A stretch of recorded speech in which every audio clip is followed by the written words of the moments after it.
Hi, it's me again with Corel Draw Tips and Tricks, and this is part 2 of this MacroMonster.com select the same, or select same is what he's calling it.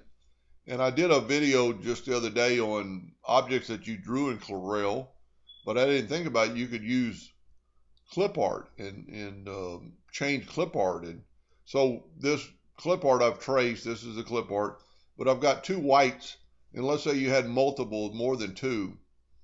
I'm going to select on the white, and I've got the field checked, and I'm going to select similar. Then all I have to do is hit the delete key.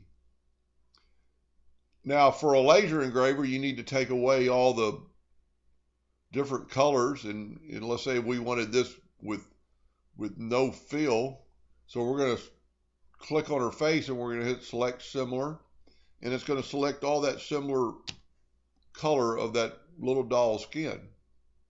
Now, if you're most of my videos for laser engravers, but if you were, I don't even know what it, sublimation or an artist, and you were using this, you could click on that, press select all the same, and then you could change your hair to green.